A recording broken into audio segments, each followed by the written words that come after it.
Hey everybody, I'm Anna McEwen.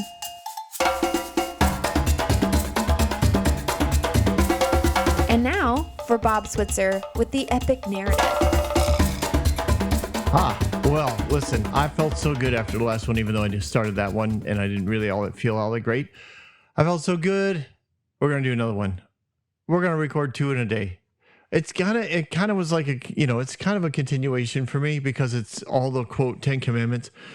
And to delay it for a week would just mean, I don't know, I'd feel kind of out of sync. And I didn't think I swallowed that any more than usual. I'm sure I swallow a lot. And you guys would know that. Those of you who listen to me. So we have got this concept here of loving God. And now we're going to get into this idea of loving people. Love God, love people. That's the framework on which all the laws and their translation and their interpretation must fit that filter. If it doesn't, then you have to rework your translation and your interpretation.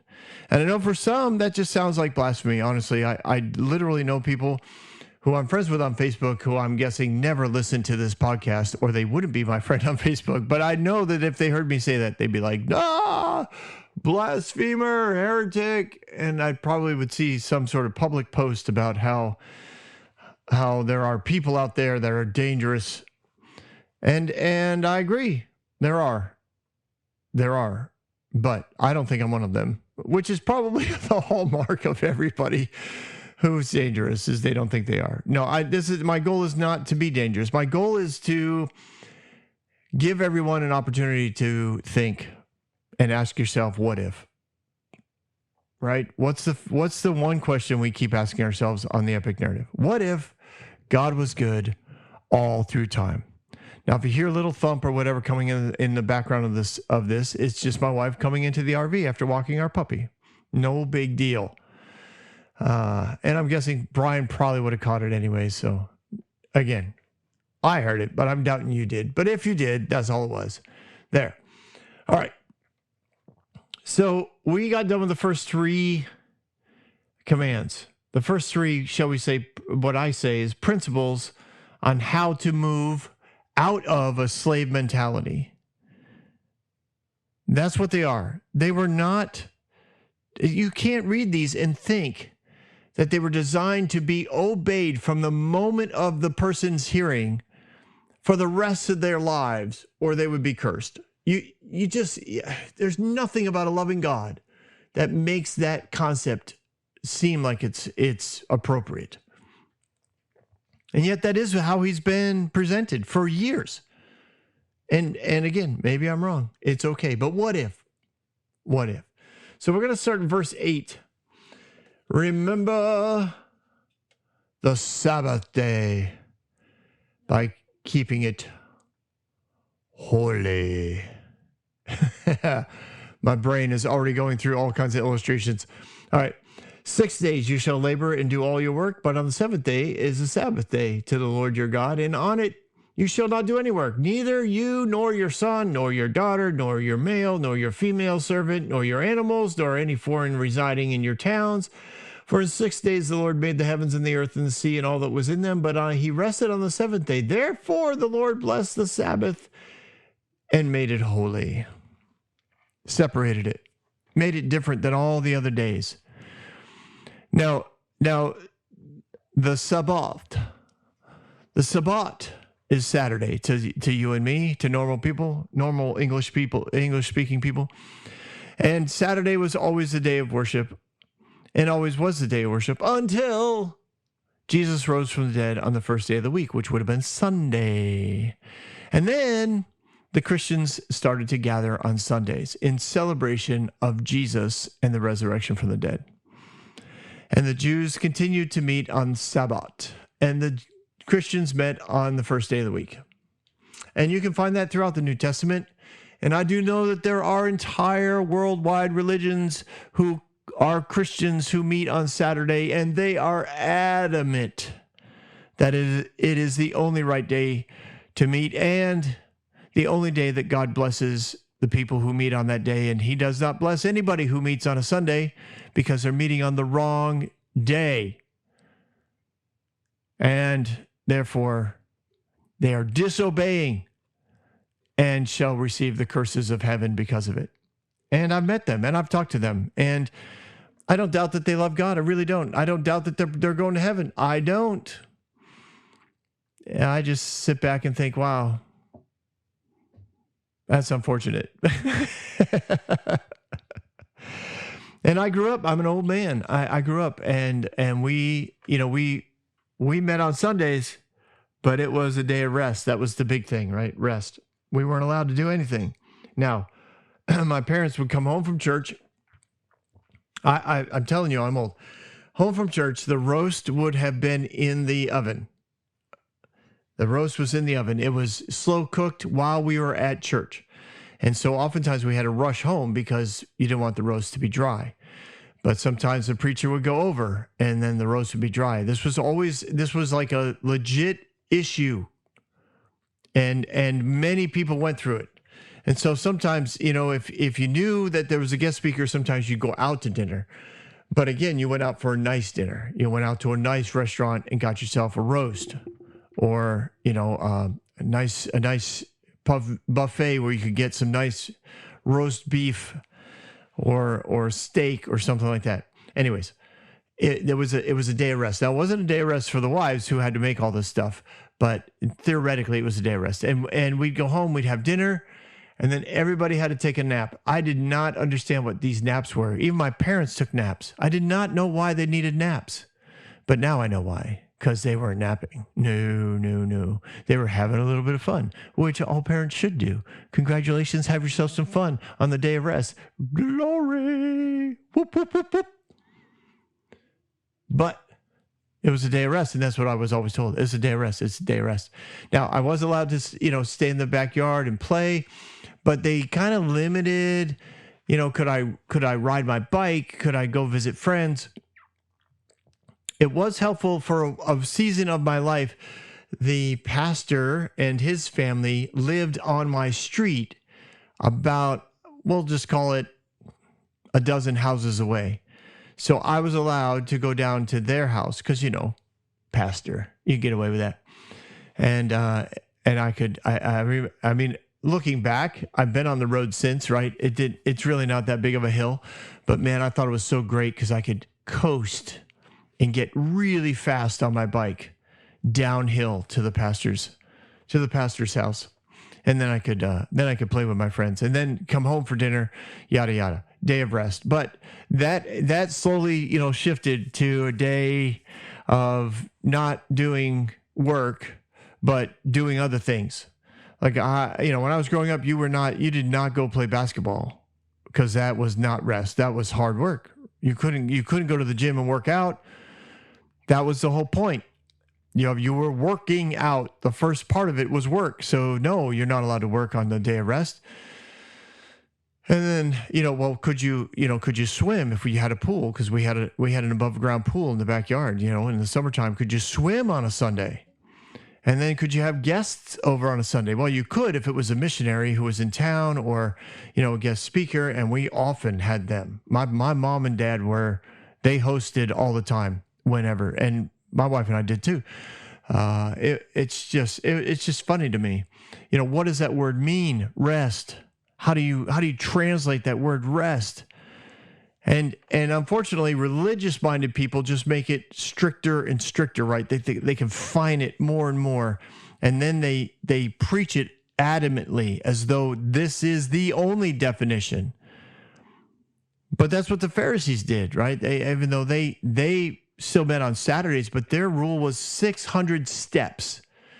You could not take more than 600 steps on a Sabbath, or you were breaking the law. Well, it was 600 steps from your home, and then they redefined home to be a place where you would eat. So then on Friday, they would have food spread between from their home to wherever it is they wanted to go on the Sabbath. And as long as they stopped every 600 feet or so and had a bread and, something to eat, something to drink, then they could continue another 600 steps and not be breaking the law. You see, this is what religion does. It takes something, a principle of God, and turns it into an uncrossable line or you die law. And that's just not the way these things were written. God was not trying to create a nation of obedient dogs. He was trying to walk out of these people a mentality of being obedient dogs to slave masters and turn them into a family who has a loving, intimate, knowable, hearable, seeable Father who loves them unconditionally. I honestly, hang on to that. That was a really good definition. I'm thinking I might have to listen to that again.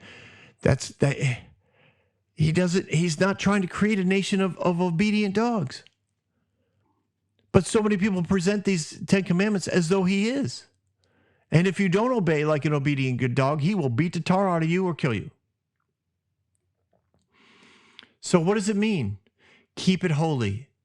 It says basically they're saying don't forget to remember and do the things that need to be done to set it apart. Do something different. I don't think he really cared what that was, and I still don't think he cares what it was. Do something to set it apart. That's what holy means, set it apart. And I do. When Sunday comes around, I worked Sunday. I know currently at the time of this recording, I'm an unemployed pastor, and there's reasons for that. But Sundays was a day of work for me. And it started early. I was at church usually by 7 o'clock. All kinds of things to prep things, because I really believe that church should be a place that people feel welcomed and prepared for when they walked into. And so I made sure coffee was ready and food was laid out. I made sure that things were open. I made sure heat was on and or air conditioning was on and lights were on and doors were unlocked. To me, that's just a natural thing you should do so that no matter when somebody shows up, they walk in and they know somebody's here, somebody's ready for us. So yeah, Sunday was not never, but for years, almost 40 years of ministry, it was not a day of rest. And often in those 40 years, I was also working full or part-time somewhere else in order to pay bills. So what was my day of rest? My day just was a day that wasn't like something else. Well, I went to church. I met with people.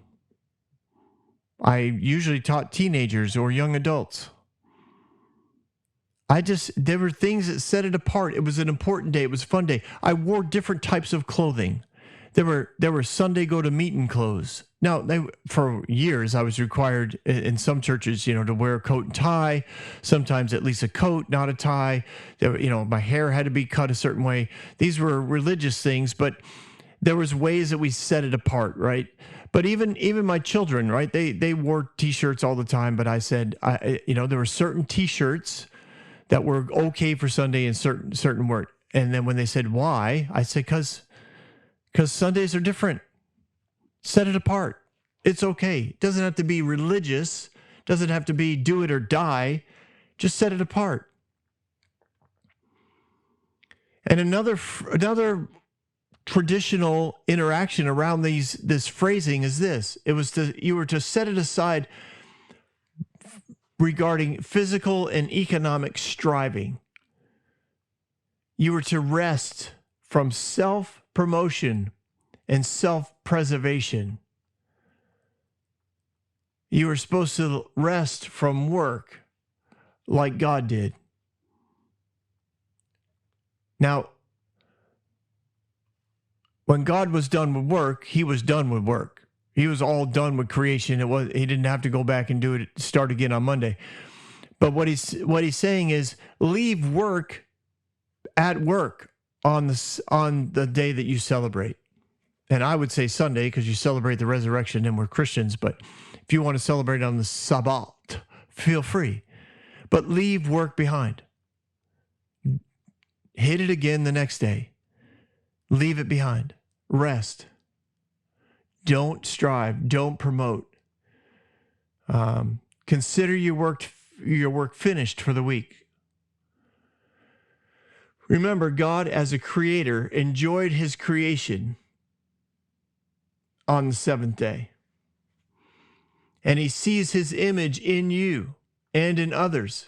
So he wants you to enjoy the seventh day like he did. He sees himself setting aside the Sabbath and doing something different.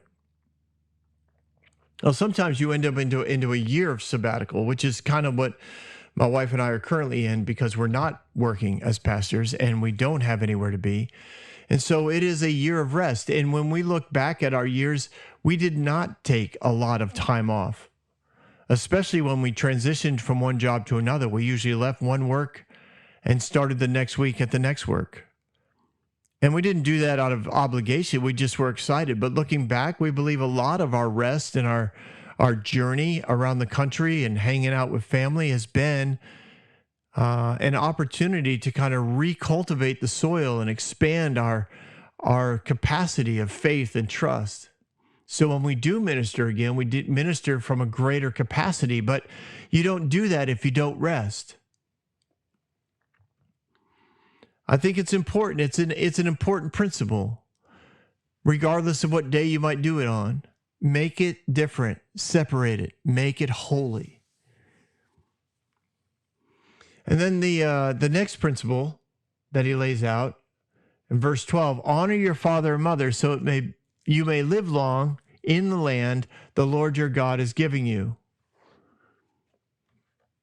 Now, that's a really cool thing, right? And it's mentioned again, I think, in Ephesians, where it says, honor your father and mother, which is the first command given with a promise that you may live long and prosper in the land.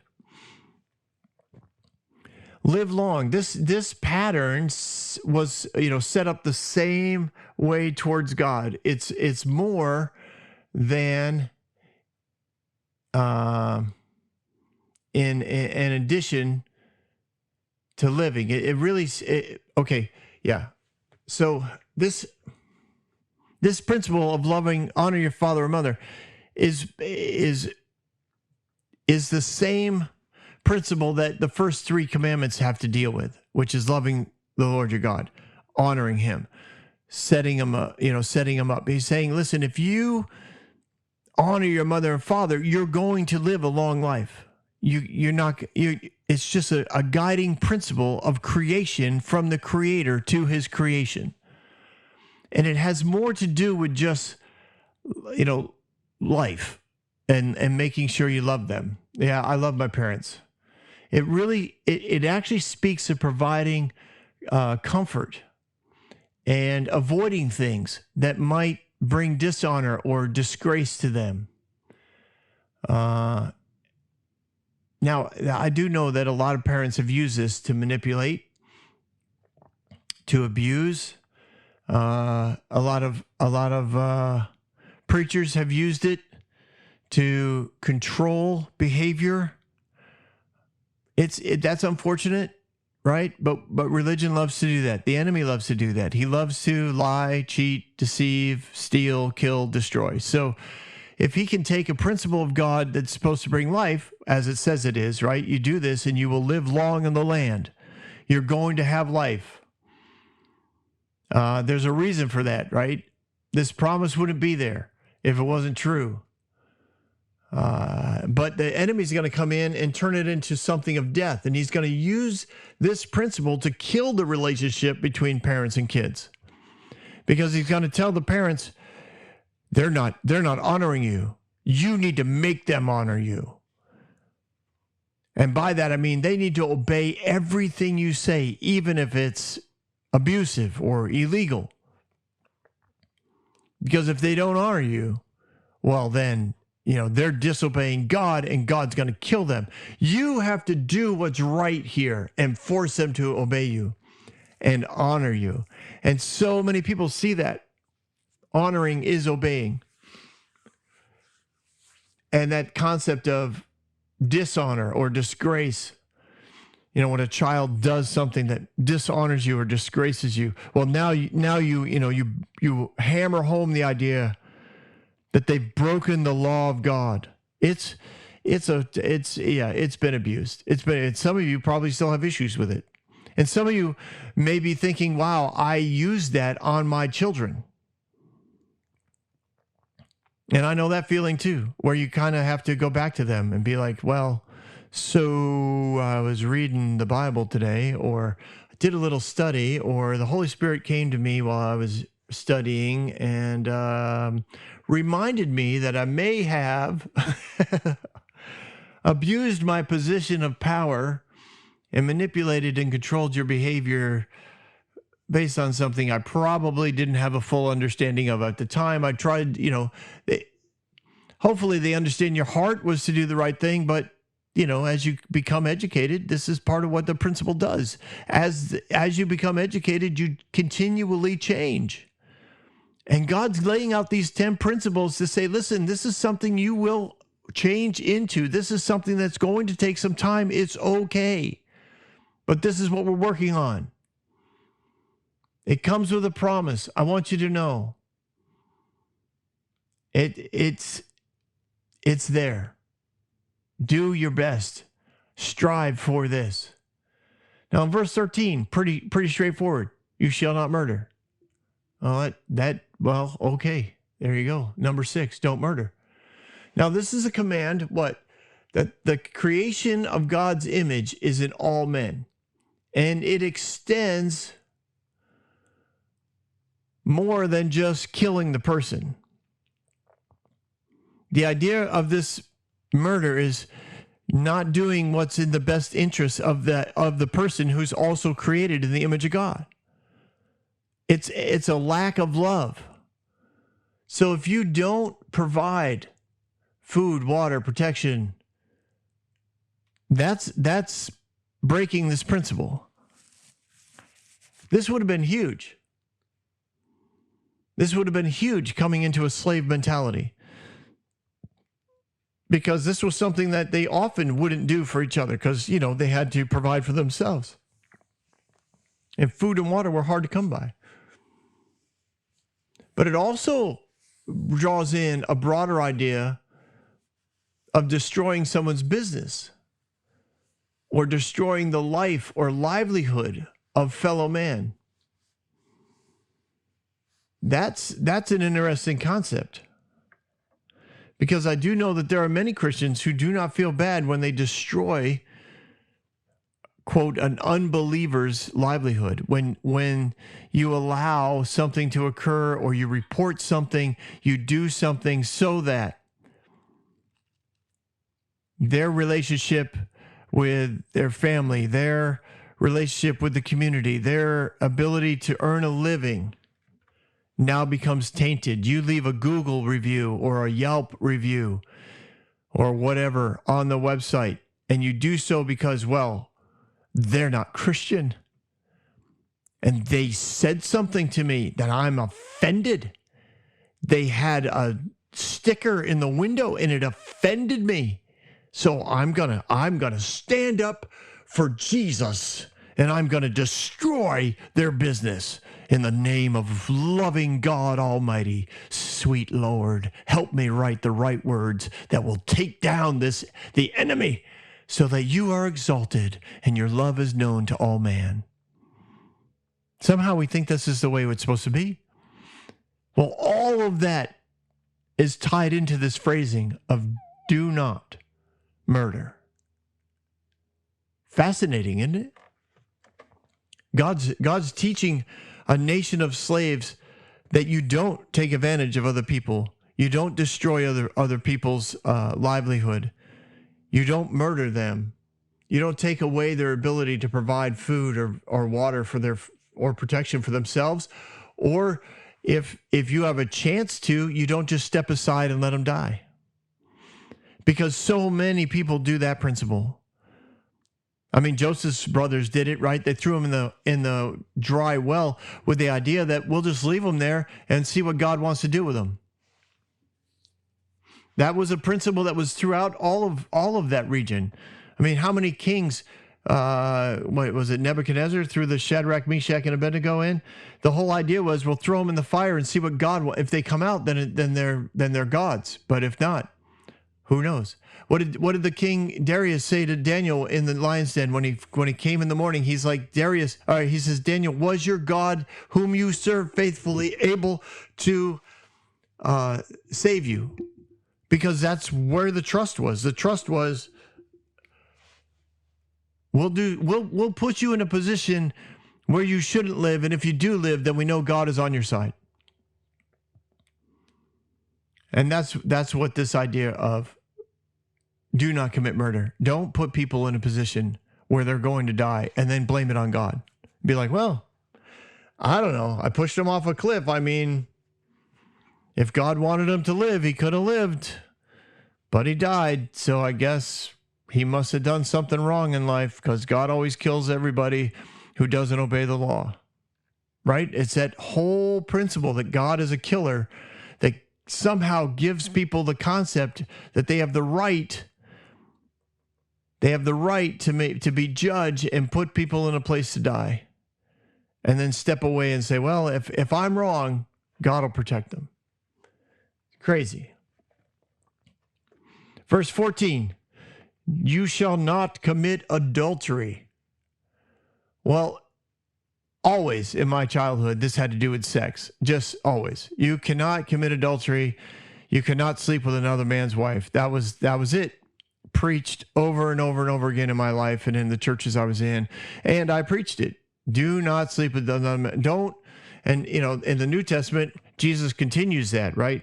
Don't even look at another woman to lust after her, or you are sinning. You are sleeping with her. And that ties into pornography and for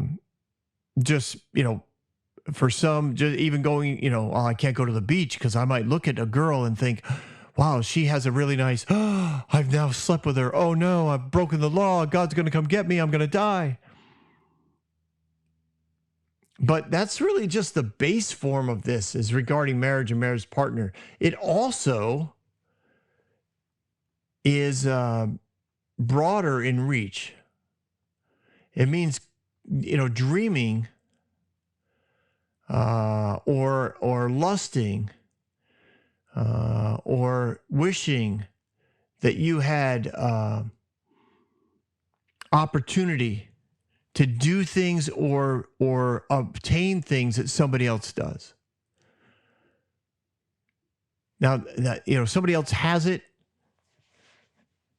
and you think, man, I wish I had that deal. I wish I had that contract with that merchant. I wish I had that. You know what? I'm going to insert myself into that relationship, and I'm going to get me a piece of that too. It ties into all of that. And he follows up with verse 15, you shall not steal. Now, the Jewish sages say this is really tied to kidnapping. This is tied to the slave trade and human trafficking. Ordinary thievery is really dealt with more specifically in Leviticus, but this principle is kind of a roll-up on don't kill and murder, being don't destroy people's businesses and take away their ability to make a living.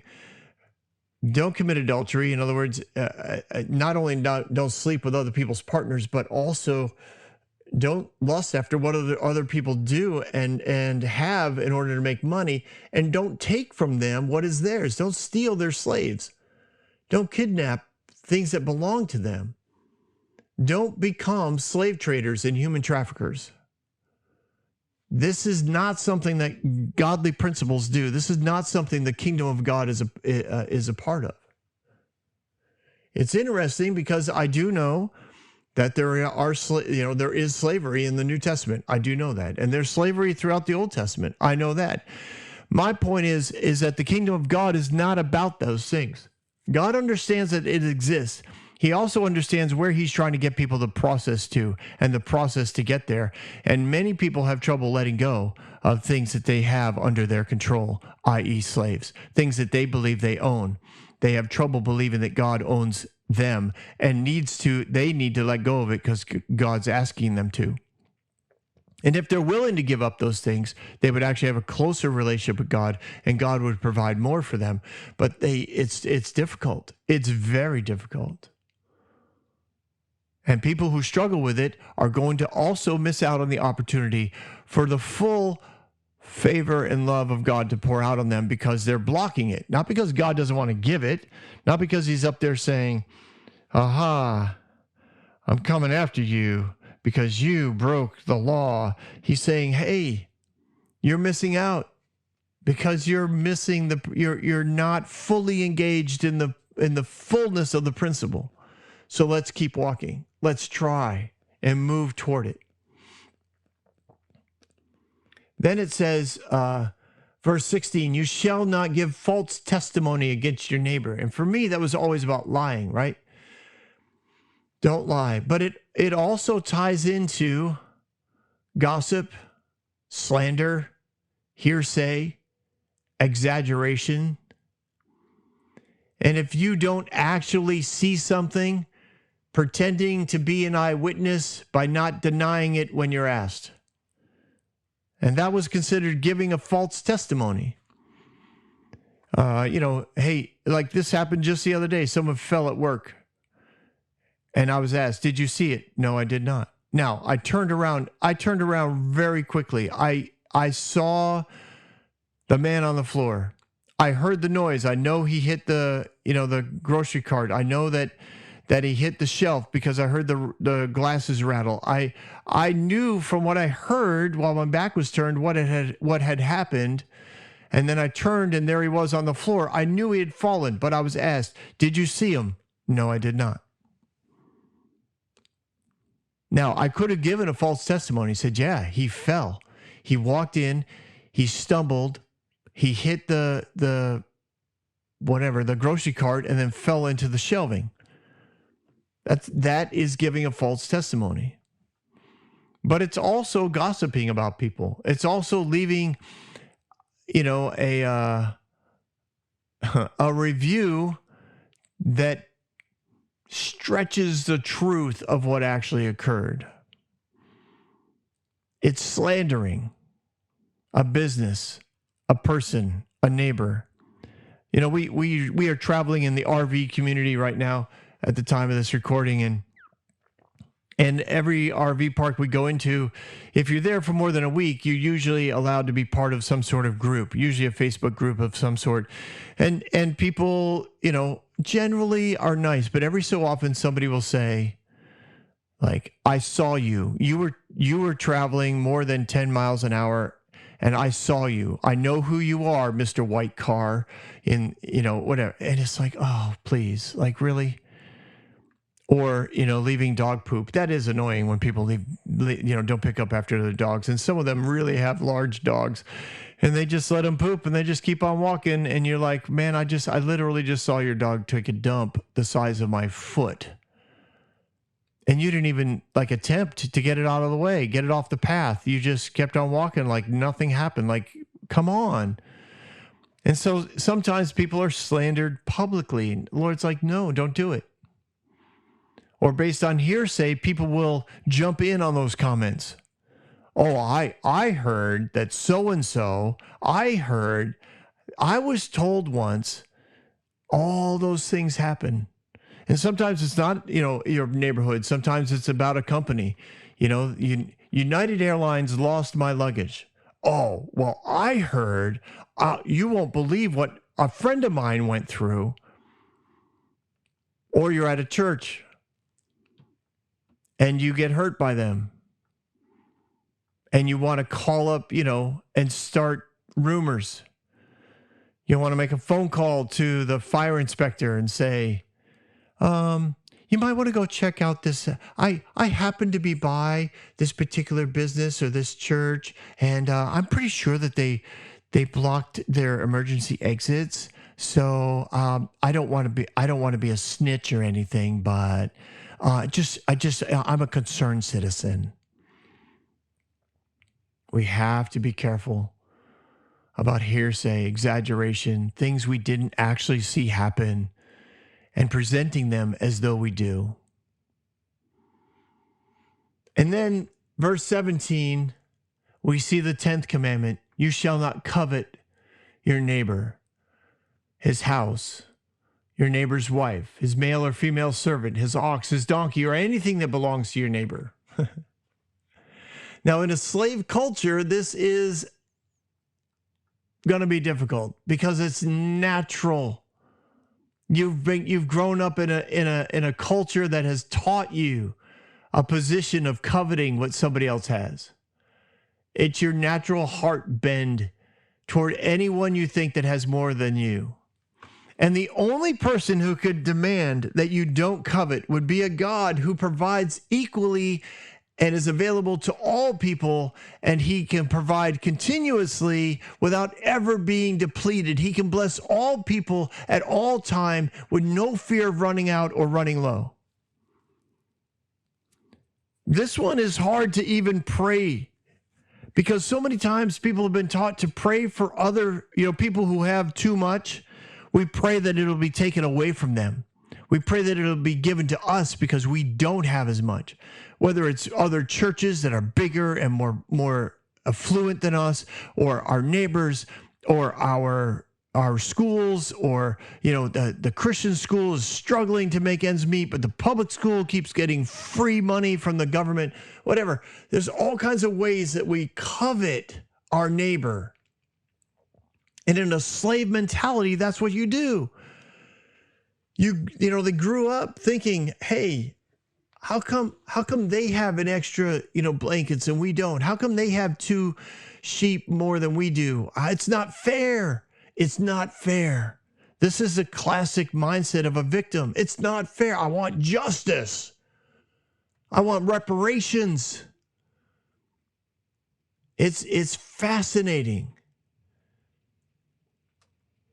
But only God can say, don't covet, because he's like, listen, I'm available for all, and I can give to all equally, and I'm never going to be depleted. Even your enemies, I can give them things and show favor to them so that they understand that I am a loving God, and I want them to also be a nation that interacts with me like my children do. This was, again, an opportunity for the nation of Israel to interact with the idea that God was going to ultimately make all nations his children. They were special and set apart to be the first, but not the only. And this was something they were supposed to hold dear to themselves, that all nations would be there, and they weren't to covet what the other nations had. They were supposed to bless them and encourage them and help them recognize who gave them those things. Well, all of this, we'll go into it more and more and more because it gets more detailed in the future chapters. But when the people saw the thunder and the lightning and heard the trumpet and saw the mountain in the smoke, they had a choice. They had a choice on how they were going to respond. We always do. When we have a God encounter, we have a choice to respond. How are we going to respond to his light, to his love, to his power, to his authority, to his voice? And their response was to tremble in fear, and they backed away from the mountain. And when Moses came down, they said, you speak to us and we will listen, but do not let God speak to us or we will die. And Moses pleaded with the people, don't be afraid. God has come to test you so that the fear of God will be with you and keep you from sinning. And the people remained in distance, and Moses approached the thick darkness where God was. So everyone's response to God is different. And if you're clueless, it can be scary. If you've never really encountered God, it can be quite scary. I've had those experiences where it'll freak you out. Some people shake, some people sway, some people fell, some people were in a trance. These are all written by various sages in oral traditions. Some people laughed, some people fell on their face, some people passed out. But their general response was, "Man, we're done. No, this is new. This is strange. This is more than we can understand. And really what they were saying was, this is way more of God than we are comfortable with. This is a way more personal God than we want. We are not ready. Not only we're not ready, we don't want to go with the process. We actually want to stop the process. We're done. We got as close to God as we want to get, and we're done. And this was a general feeling amongst everybody, not just the leaders of the tribes and the family clans. It was everybody was like, no, this was real. No, we are not ready for this. Now, a lot of us want a buffer between us and his love, because his love exposes us. It's true.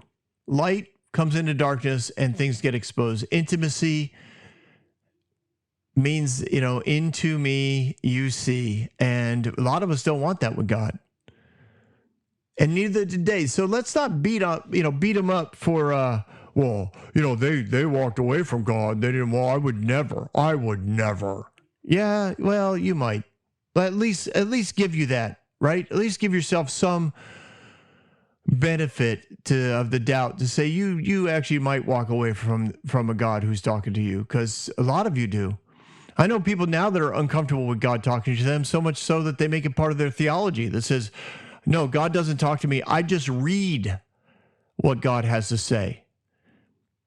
The only way God talks is in his Bible, which is true. He does, but it ain't the only.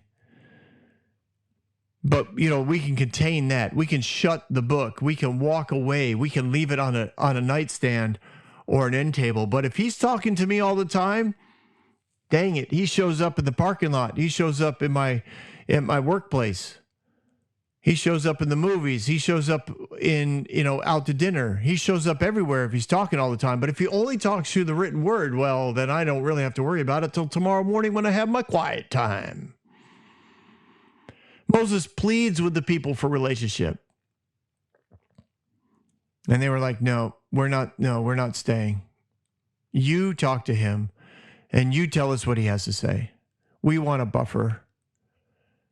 Right? So many people do that with their churches. They're like, listen, I will pay my admission fee, whatever that is. I'll buy my ticket.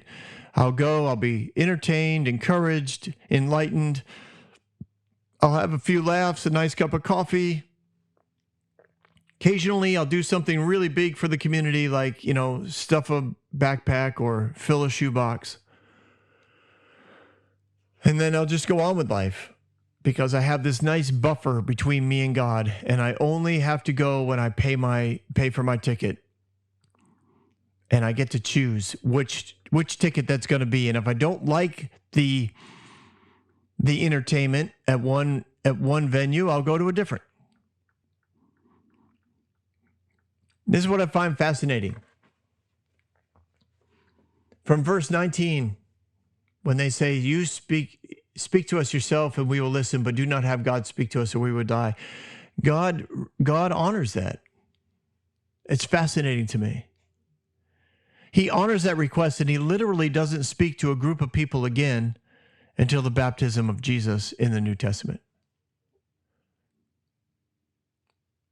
Crazy. It's really crazy. He speaks to Moses. He speaks to Aaron. He speaks to Joshua. He speaks to prophets. He speaks to kings.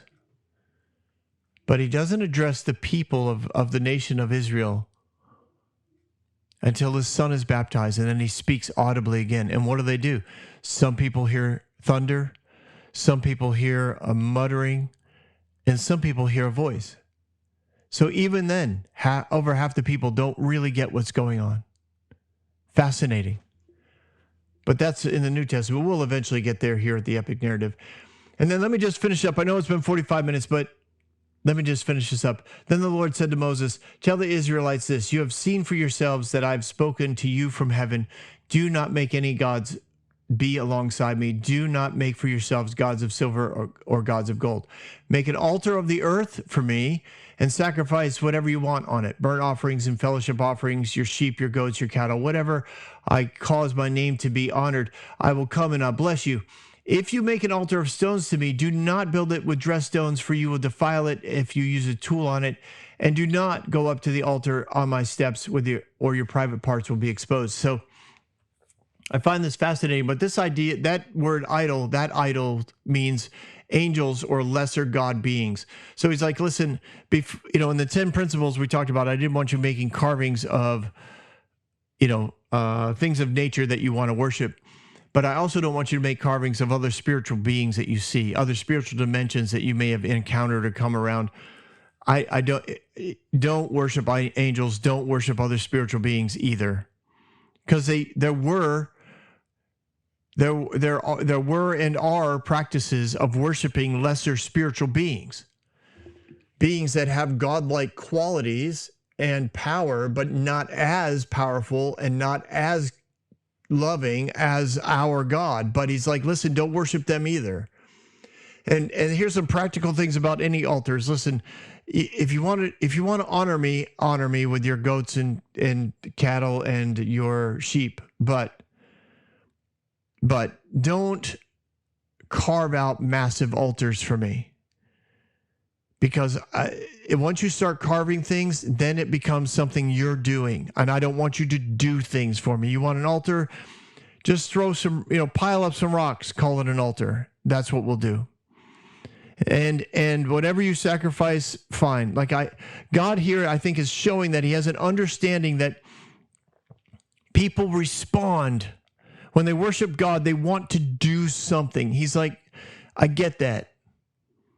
So do animals. Don't do anything else. Just do animals. And by anything else, I mean, don't do people. Don't do people.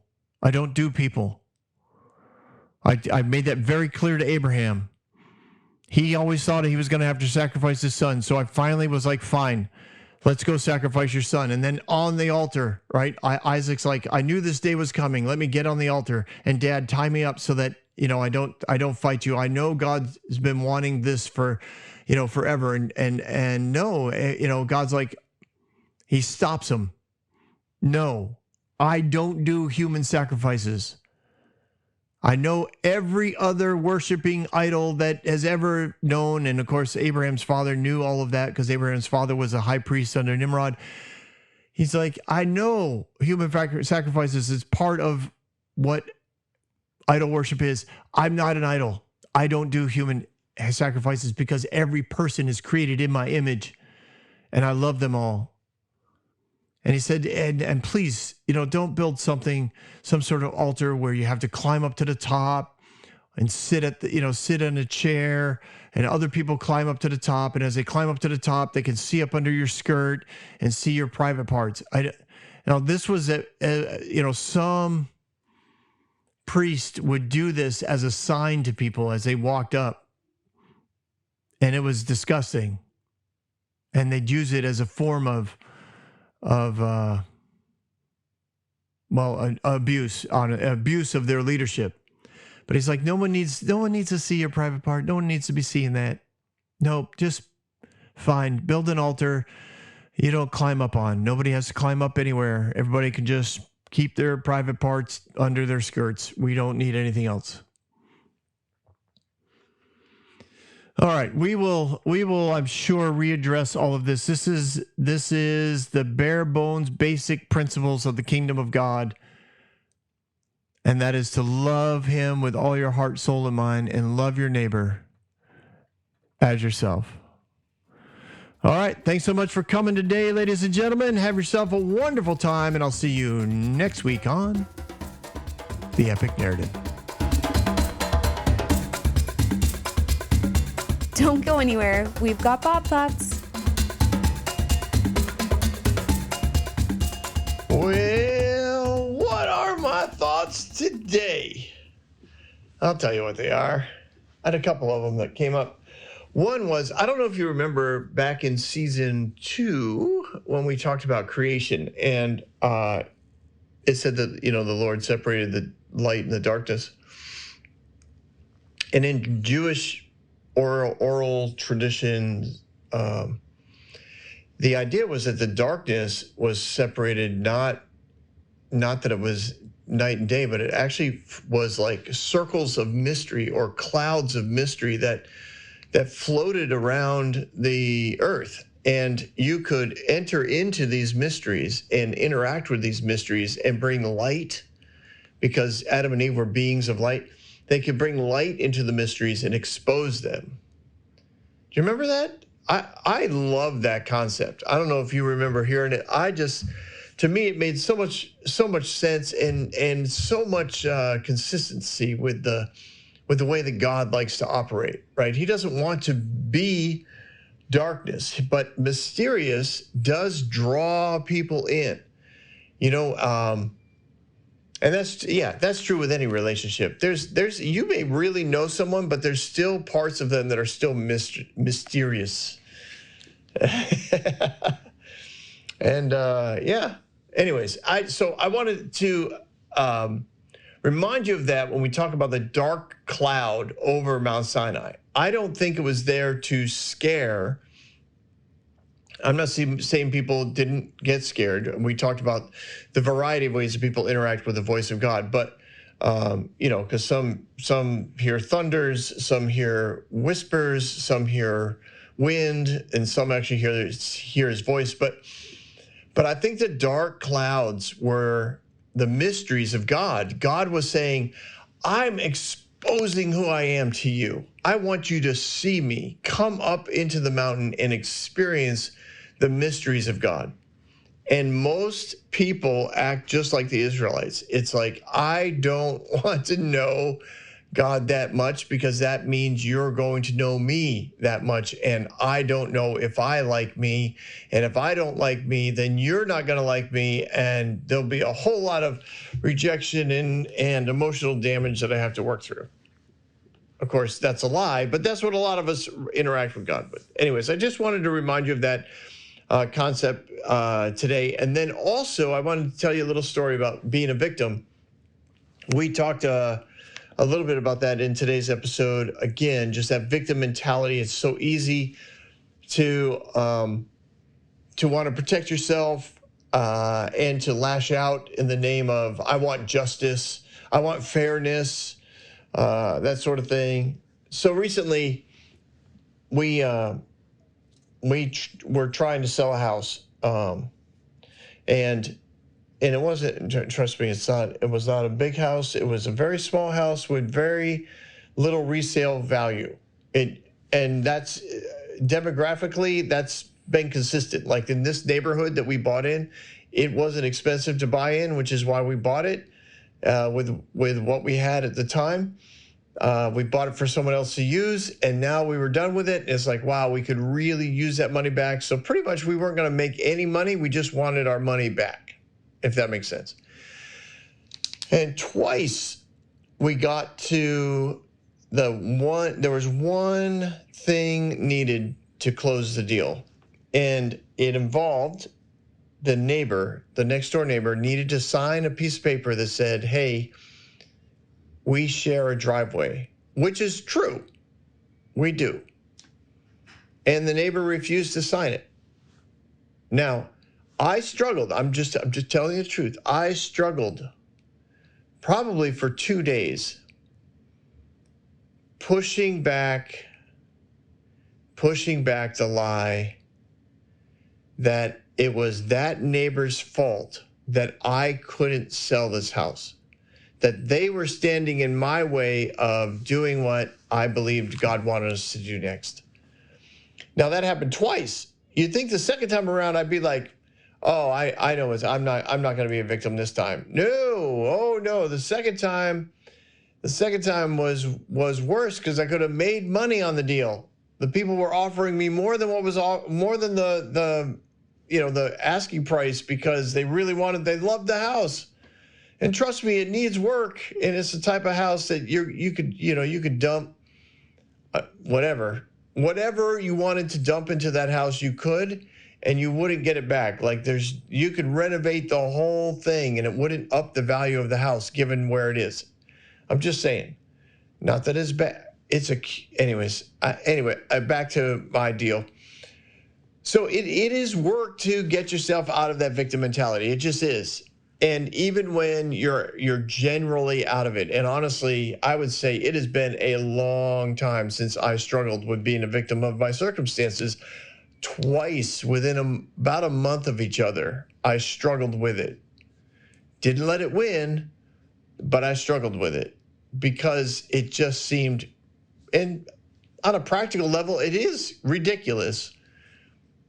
It's not, it's not like we were asking for something new or something that wasn't true or something that was going to cost them anything. It doesn't change anything. All they had to do was sign the paper, but they refused to talk to us and refused to sign the paper. Well, that's the only way they talked to us was, we're not going to sign anything ever. And then they pretty much, in essence, hung up the phone. They wouldn't, no emails exchanged, no replies to text messages.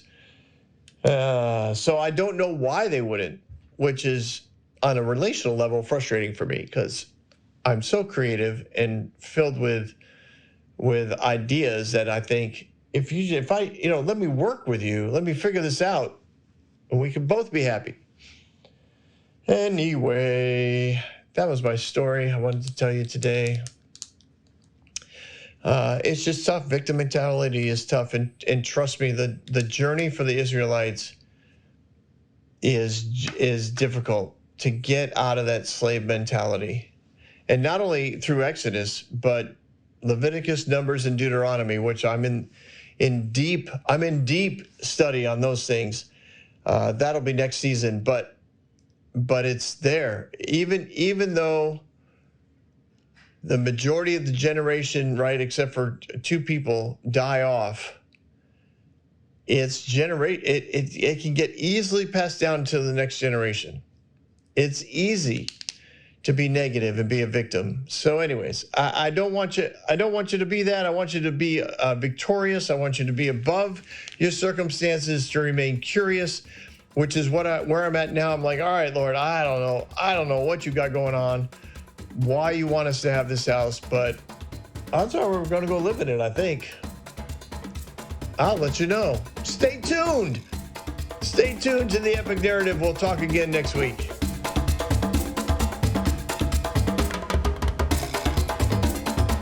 Hey everyone, thanks for listening. If you like what you heard, you can subscribe to this podcast on any platform you use. You can also reach out to Bob for questions or booking at thebobswitzer.com or email him at thebobswitzer@gmail.com. See you next week, guys.